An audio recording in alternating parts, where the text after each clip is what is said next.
1. Have limited knowledge about. 2. Have zero knowledge about. 3. What category they fall into. 4. Specifically. Point 5. Plant enthusiast. Point 6. And countless. Point 7. Desperately. Point 8. The commercial beers. Wine. Stout. 10. IPA. India Pale Ale. 11. Subjective. 12. Brew. 13. Brewery. 14. Lager. 15. Come across. 16. Trigger your curiosity. 17.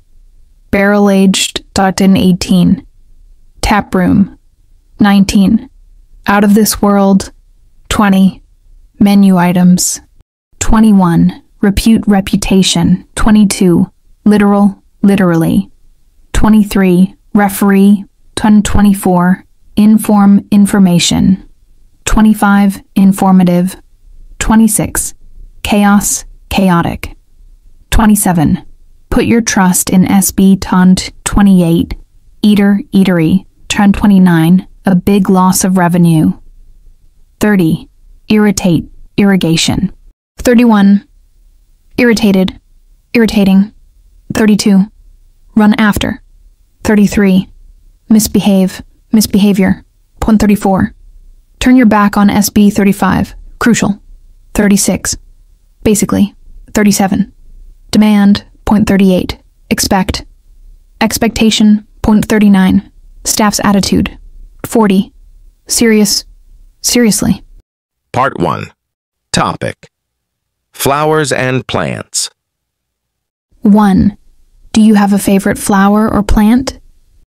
Honestly, I'm not a plant enthusiast, and I have very limited knowledge about plants.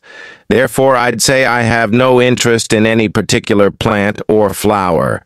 I just simply look at them sometimes, or maybe bring them home for decoration. 2. What kinds of flowers and plants grow near where you live? I really don't have a clear answer for this since, as I said, I have almost zero knowledge about plants. There are a bunch of plants and flowers growing near my place, but I just don't know what category they fall into. So, I just can't say how many kinds of plants there are and specifically what they are. 3. Is it important to have flowers and plants in your home? I think it's not too important, but we should have some of that in our home. Plants and flowers can serve as decorations. They make our home more colorful. I also learned that having plants at home is good for your health. 4.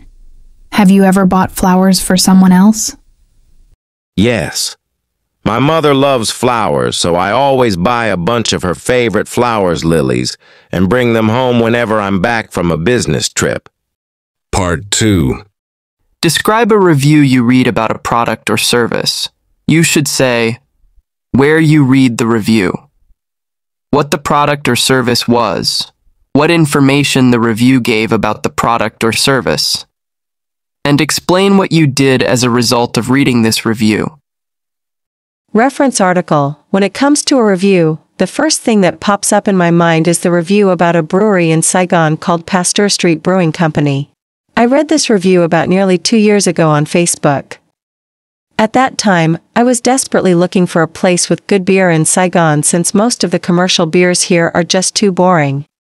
They taste almost the same. Even some of the imported beers are below my standards, since they're simply just lager. Then I suddenly came across a review about Pasteur Street on a website called ratabear.com. The review was short, just about 5 to 6 sentences, but it was enough to trigger my curiosity about this place. The review said that Pasteur Street brews and served a wide range of beers, from IPA to stout, even barrel-aged. The writer also stated that the taproom in District 1 offered excellent service. After reading that, I immediately decided to visit that place for dinner and check if everything was like what the reviewer said. The beer there was excellent, especially the barrel-aged, which I think was out of this world. However, the food was just normal, just anything you could find in a Western beer club or restaurant. The service was even quite bad since the staff did not see Sam to focus on their job. I had to call 4 to 5 times to get a waitress's attention, and she was even a bit confused with the menu items. But in general, I think reading reviews is a good way to decide whether we should use a product or service. However, we shouldn't put too much trust in online reviews because they're just subjective anyway. Part 3, Topic, Online Reviews. 1. What kinds of things do people write online reviews about in your country? Literally everything, I'd say. Normally, people review the product or service they've used. But in our country, people even write online reviews about their neighbors, their friends, even a stranger referee they suddenly see in a football game. There are a lot of communities on social media for people to review all of this, and I find these reviews quite informative and sometimes funny. 2. Why do some people write online reviews? There are just too many reasons, and I don't think I can tell everything here. Some people just simply want to share their experiences using a product or service. But there are companies who hire people to write positive reviews for them, and there are also companies that hire people to write negative reviews about their opponents. The world of online reviews is just chaotic, you know. 3. Do you think online reviews are good for both shoppers and companies? Sometimes.